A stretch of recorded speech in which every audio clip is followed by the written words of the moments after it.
السلام علیکم ورحمۃ اللہ وبرکاتہ۔ میں حافظ محمد سلمان اشرفی آپ لوگوں کے سامنے لائیو آیا ہوں۔ میرا لائیو آنے کا مقصد یہ ہے کہ ایک شخص ہے جو تعزیہ داری کو ناجائز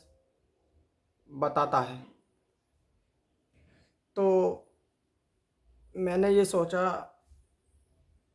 کہ اس سے بات نہ کرتے ہوئے میں اپنے فیس بک پر اپنی آئی ڈی سے آپ لوگوں کے سامنے لائیو آتا ہوں، اور میں وہ شخص میری آئی ڈی سے جڑا ہوا ہے، اس شخص تک بھی یہ میری ویڈیو پہنچے گی، تو اس شخص کے لیے بالخصوص اسی کے لیے یہ کہنا چاہوں گا کہ اس نے کہا تھا کہ تعزیہ داری ناجائز، یہاں تک کہ اس نے حرام بھی بتایا۔ تو تعزیہ داری حضرت امام حسین کی سنت ہے۔ اگر آپ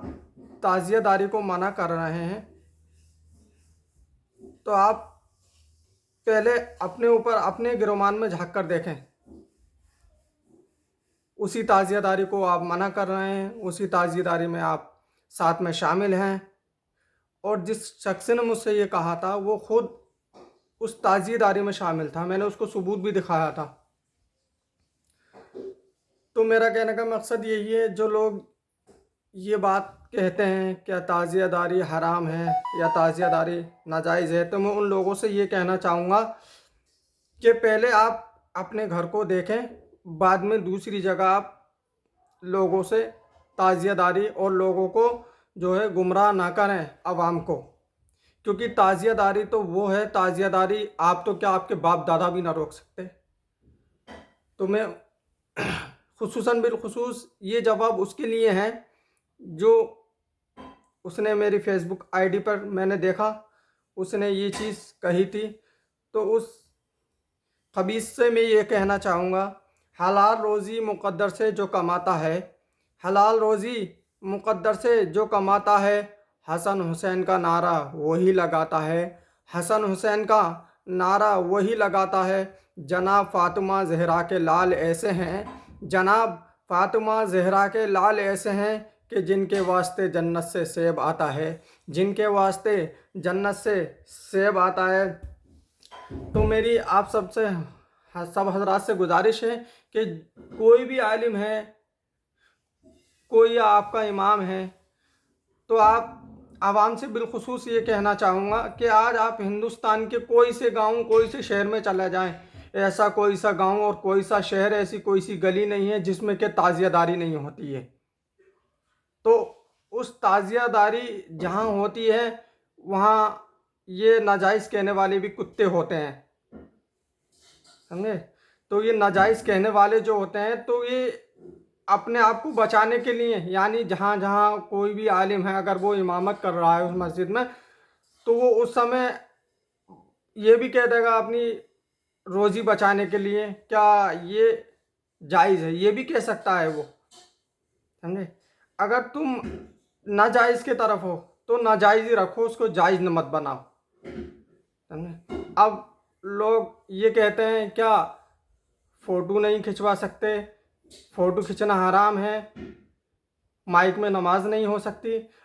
جو لوگ یہ کہتے ہیں مائک میں نماز نہیں ہو سکتی، وہ لوگ خود مائک میں نماز پڑھاتے ہیں، تو آپ کس کے مسئلے پہ چل رہے ہیں یہ بتائیے۔ اگر مسئلے پہ چل رہے ہیں تو میرا کہنے کا مقصد آپ سے یہی ہے، اگر آپ کو پتہ ہے نماز مائک میں نہیں ہو سکتی تو آپ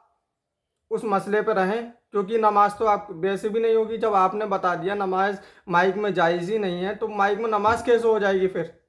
آپ ناجائز کی طرف ہی رہیں، کہنے کا مطلب یہ ہے۔ تو آپ سے بالخصوص میری یہی گزارش ہے،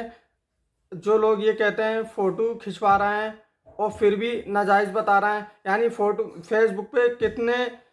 علماء اکرام ہیں جو کہتے ہیں ناجائز ہے، اور انہی کے فوٹو فیس بک پر لائیو آ رہے ہیں، اور وہ خود لائیو آ رہے ہیں، فیس بک پہ ان کے فوٹو آ رہے ہیں۔ تو کہنے کا مطلب یہی ہے، اگر آپ کہیں سے بھی وابستہ ہیں تو کہنے کا مطلب یہی ہے، آپ اس لوگوں کو گمراہ نہ کریں۔ گمراہ نہ کرنے کے باوجود، کیونکہ علماء اکرام کو عوام بہت کچھ مانتی ہے، تو آپ سے خصوصاً بالخصوص میری گزارش ہے، تعزیہ داری کے حوالے سے کوئی بھی حضرات، میں ایک نہ قاری ہوں نہ عالم ہوں، بس میرا بالخصوص یہی گزارش ہے، اگر کوئی علماء اکرام ہے تو لوگوں کو گمراہ نہ کریں، جو چیز حضرت امام حسین کی سنت کو برقرار رکھیں، حضرت امام حسین کی یاد تازہ رکھیں۔ اگر ہم اس چیز کو کہیں گے، کیا یہ آج ہم لوگوں میں جو پریشانی ہے، اس کی پریشانی کی شکار ہم خود ہیں۔ ابھی دیکھیے مفتی سلمان اظہری صاحب کے لیے تو کافی لوگوں علماء اکرام نے دعا کی تھی، تو یہ مقصد ہمارا اور آپ کا آپس میں لڑنے کا نہیں ہے، اس وقت آپس میں جڑنے کا ہے۔ اگر میری کہنے میں جو غلطی ہو گئی اور میری بات سے اگر کسی کا دل دکھا ہو تو اس سے میں معافی چاہتا ہوں۔ السلام علیکم ورحمۃ اللہ وبرکاتہ۔